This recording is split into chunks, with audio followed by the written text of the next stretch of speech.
Hello mga ka-explores. Karon ang ato ang video is mga bunota o mga durian. So tara, atong atoon ang mga durian. Karon mo ni ato ang iabuno diri sa ko magsugod. Inanion lang ni siya na imo lang siyang i-spread sa palibot. Dili nimo siya ibutang sa iyahang punuan. Kay init man ni ang kaning abono, so imo siyang ipalayo para dito siya musuyop sa iyahang ugat. So ang timailhan nimo nga ang kaning iyahang mga ugat, sa tumoy sa iyahang ugat kay magbase na siya dira sa kalayon sa iyahang mga dahon. Nadara dapit iyang dahon, napo dito dapit ang iyahang ugat.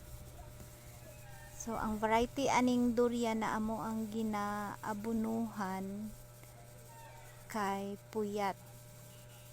So pag human ako diri ni sa takadali, ni tambay sa takadali, relax. Tas pagkahuman pwede naman abunuhan ang isa. So dito na punta sa isa. Tara, let's go. Makita nimo ang kaning isa ka punuan sa durian, puyat gihapon ni siya ang variety ani. Tapos ang pag-abunuan ni nanion gihapon siya para sa katong gibuhat nako na pag-abuno sa isa ka punuan. Ibase nimo siya sa iyang kalayon sa iyang dahon, kay ang iyang dahon adinha napud dira dapit ang iyang ugat.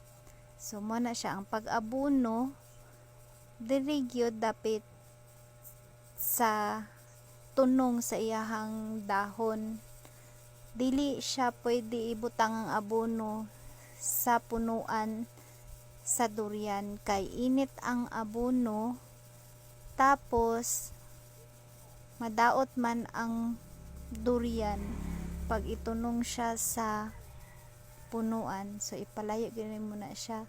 So pag humag abono diri na pud ta na may mga bakanting area nga pwede patamnan, so apila na lang pod nato og tanom. So habang mudagan ang panahon na kay paabuton, wala ka lang kakabalo pag abot ani 1 year, 2 years, 3 years, 5 years from now or 10 years from now mudako na ni or muna na ni siya bunga. So mo hapit ta dari og tanom sa mga bakante na area na pwede pa matamnan. Durian gihapon ni siya ang amo ang gitanom, puyat gihapon ang iyahang variety. Kay sa karon manggod murag lami gyud ang puyat na durian. So mo ni amo ang gitanom diri, puyat siya nga durian. So mo ni siya ang amo ang tagatanom sa mga master planter, si Feriol, si Papa Iyok. Salamat kayo sa pagtanom. Lami kayo ang iyahang kuano, kay gwapo man gud iyahang yuta. Gwapo pud ang iyahang tubo. So pag human aning tanom, ani giabunuhan pud dinamo. So thank you for watching. Pagdalig tubo durian.